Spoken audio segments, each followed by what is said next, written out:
एक स्टेटमेंट जैसे हम नायर जी की भी देख रहे थे एक साक्षात्कार में, उन्होंने कहा कि भाई उदय भान जी के बेटे जब नगर परिषद में थे तो 12 करोड़ रुपए का उन्होंने घोटाला किया था और मैंने इंक्वायरी करवाई और मेरे पास उनकी फाइल है। भाई क्यों नहीं उन्होंने अब तक जो है वो फाइल जनता के सामने लेके आए, मीडिया के सामने लेके आए, क्यों नहीं उसके ऊपर, उनकी तो सरकार थी, क्यों नहीं एक्शन करवाया? सोचने की बात है।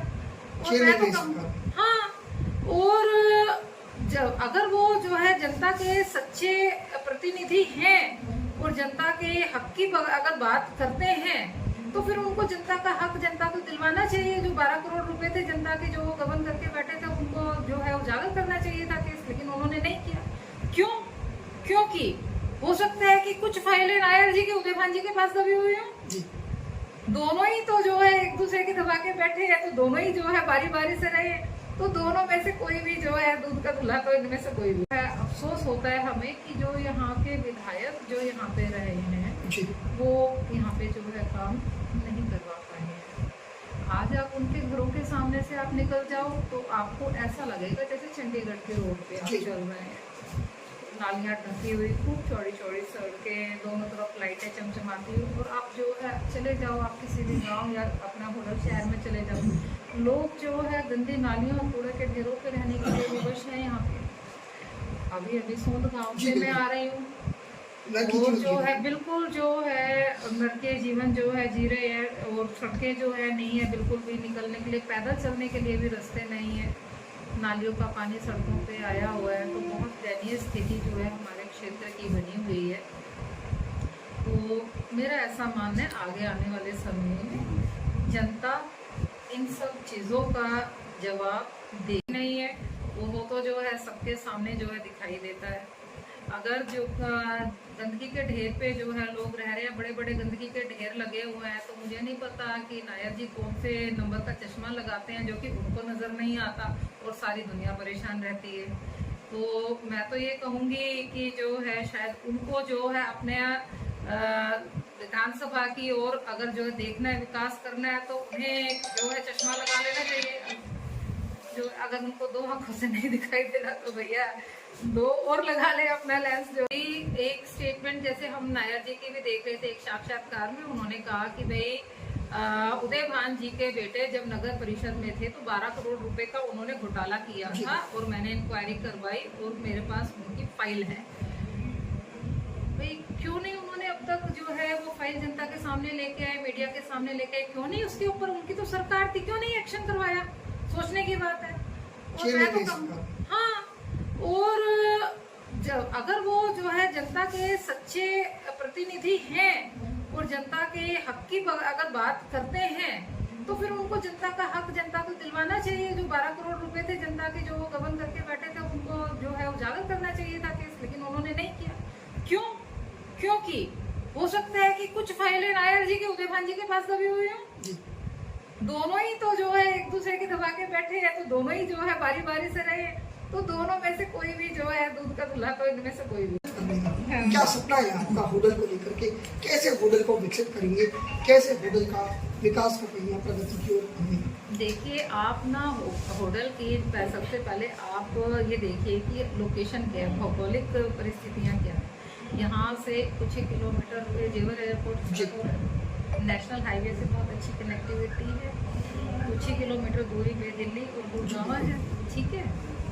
बहुत अच्छी कनेक्टिविटी होने के बावजूद हमारे यहाँ पे मतलब A1 सिटी के रूप में ये डेवलप किया जा सकता था, लेकिन अभी तक जो है हाँ अभी तक जो है, लेकिन इसकी तरफ जो है ध्यान नहीं दिया गया है कोई भी। चाहे आप साफ सफाई की हालात देख लीजिए, अच्छा चाहे आप मतलब और तो और मैं बताऊँ आपको, जनता पीने के पानी के लिए तरस रही है। पीने का पानी भी यहाँ पे उपलब्ध नहीं है। किसी के पास सबमर्सिबल है तो निकाल लो, और नहीं है तो जो है मोल खरीद के पियो। तो ये हालात है। अगर हम बात करें किसानों की, अगर हमारे जैसे रूरल एरिया अगर है तो अगर यमुना के नज़दीक के लगते हुए गाँव है, वहाँ पे हर साल बाढ़ आती है, और 10 किलोमीटर इधर आ जाओ तो सिंचाई के लिए पानी नहीं है। किसान जो है मजबूर है गंदे पानी से सिंचाई करने के लिए। अगर हम बात करें अपने युवाओं के, ऐसे कोई भी प्रोजेक्ट नहीं लेके आए गए जिससे युवाओं को रोजगार मिले। देखिए ऐसा है, सबको सरकारी नौकरी नहीं मिल सकती, लेकिन जो है कुछ इस तरीके के प्रोजेक्ट एरिया में लाए जाते हैं जिससे कि जो है रोजगार निकल के आते हैं। अगर कोई अच्छी यूनिवर्सिटी होती, कोई मेडिकल कॉलेज अच्छा होता जो, तो आप ये देखिए कि उसमें काफ़ी सारा स्टाफ, शिक्षक भी चाहिए, वर्कशॉप में भी चाहिए, क्लैरिकल भी चाहिए, आपको सिक्योरिटी गार्ड, तो रोजगार के अवसर निकल के आते हैं। लेकिन ऐसा कभी सोचा नहीं गया, युवाओं को शिक्षा मिलती। अब हमारा यहाँ पे जो है ज़्यादातर 80% से ज़्यादा लोग जो है ना, मैं कहूँगी कि शायद जो है ना गरीब परिवार है। तो उसमें क्या है कि अब हर कोई पेरेंट्स तो अफोर्ड नहीं कर सकता कि वो अपने बच्चे को पढ़ने के लिए प्राइवेट यूनिवर्सिटीज़ में भेजे या मोटी मोटी फीस उनकी अफोर्ड करे। तो हमारे यहाँ पे ऐसी कोई सुविधा नहीं है। अगर हम बात करें, यहाँ पे कोई बच्चों के लिए कोई स्टेडियम नहीं है जो है, जिससे कि हमारे यहाँ पे बहुत फौज की तरफ बहुत रुझान है। और आप देखिए कि हमारे जो युवा हैं वो सड़कों पे दौड़ लगाते मिल जाएंगे तैयारी पर, तो आए दिन जो है चोटिल होते रहते हैं, एक्सीडेंट का शिकार होते रहते हैं, मगर किसी ने आज तक जो है इनकी कोई सुनवाई नहीं करी है। इस तरीके का कोई जो है वो नहीं है बच्चों के लिए सुविधा दी गई। अगर आप देखें हॉस्पिटल की, अगर आप हालत देखें होटल शैल में या PHC CHC जो है, तो वहाँ पे दवाइयाँ उपलब्ध नहीं है। कहते कुत्ता अगर काट जाए तो कुत्ते के काटे के इंजेक्शन भी नहीं मिलते। जो डॉक्टर्स भी जो यहाँ पे बैठते हैं वो भी परमानेंट डॉक्टर नहीं है, एक महीने के लिए विजिटिंग डॉक्टर आते हैं, वो भी जिम्मेदारी से जो है काम नहीं हो पा रहे हैं। हमारी मतलब कि जो गर्भवती बहन बेटियाँ होती हैं उनके साथ बड़ी दिक्कत आती है, उनको भी ये प्रॉपर नहीं हैंडल कर पाते। तो बहुत सारे केसेस खराब भी होते हैं। हम आए दिन जो है लोगों के दुख में जाते रहते हैं। तो स्थिति कुल मिला के बहुत ही दयनीय है। तो ये छोटी छोटी सी मैं कहूँगी कि चीज़ें, अगर हमारा विज़न ठीक है, अगर नीयत हमारी ठीक है, तो एक सिस्टम को डेवलप करने की ज़रूरत है। ऐसा नहीं है आज जो है ये भाई हमारा मिल गया कोई, तो उसके लिए तो हमने सुविधा उपलब्ध करवा दी, जो भाई नहीं मिला और जो ये बेचारे गरीब परिवार हैं वो बैठे रहे। नहीं, सिस्टम को ठीक करना कि सबको समान इलाज मिले, सबको समान शिक्षा मिले, वो हमारा विज़न है। और सबके लिए समान जो है व्यवस्था हो, सारे किसानों के लिए जो है सिंचाई का पानी मिले, समान रूप से मिले, साल भर मिले। तो ये हमारी जो है सुविधा है। और इस तरीके के प्रोजेक्ट्स भी जो हमारा जैसे कि ब्रिज क्षेत्र है, और मैं ऐसे मानती हूँ, अब आप ये देखिए हमारे पड़ोस में ही, चाहे बरसाना चले जाओ, चाहे आप वृंदावन चले जाओ, कहीं चले, उन्होंने अपने धार्मिक स्थलों को कितना सुव्यवस्थित किया हुआ है कि वहाँ से उनके रोजगार के साधन उत्पन्न होते हैं। तो हमारे यहाँ पे ऐसी सुव्यवस्था नहीं है। सिर्फ एकजुट हो के एक लक्ष्य के लिए काम ही तो करना है, और क्या करना है सिर्फ। तो जो है वो मुझे ऐसा लगता है कि अगर जो है कोई कुशल नेतृत्व यहाँ पे होता तो ये काम होता, लेकिन यहाँ पे आज तक कभी कोई कुशल नेतृत्व हमें इस तरीके का नहीं मिला है। जो काम हमारे पड़ोस में हो सकते हैं वो यहाँ पे भी तो हो सकते हैं। जो अगर आप देखिए, मुझे लगता है गुड़गांव की शायद इतनी अच्छी लोकेशन नहीं होगी, जो है जो काम वहाँ हो सकते हैं तो यहाँ पे भी होने चाहिए। मैं तो ऐसा मानती हूँ।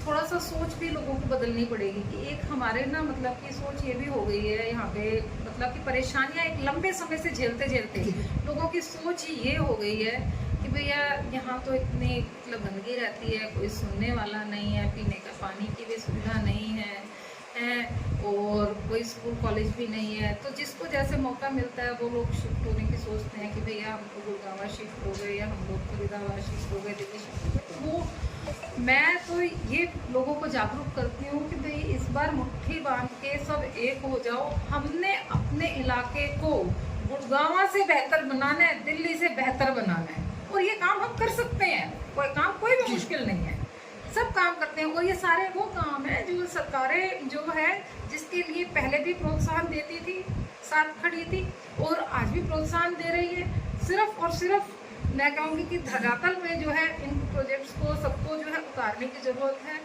और जब ये धरातल पे प्रोजेक्ट उतरेंगे तो ऑटोमेटिकली जो है डेवलपमेंट हो। अच्छा मैम, बात करें जलभराव की, बात करें भारी समस्या है, शहर जलभराव से जूझ रहा है, क्या रीजन है जलभराव को लेकर के, किस तरीके से जलभराव से? देखिए जल भराव के लिए रीज़न जो है इसका जो है बड़ा ही स्टेट है कि जो है ना, जो हमारा प्लानिंग के साथ काम नहीं हो पा रहा है। कई जगह जो है नालियाँ जो हमारी कॉलोनियों की हैं, शहरों की कह लीजिए, गाँव की काफ़ी नीचे पड़ी हुई है, और जिस मेन नालियों में जैसे कहीं जाना है या कहीं जोड़ में पानी जाना है वो थोड़ा जो है हाइट पे, तो लेवलिंग कर जाए। अगर प्लानिंग के साथ काम किया जाए तो ये समस्या से छुटकारा पाया जा सकता है। कोई बड़ी समस्या नहीं है।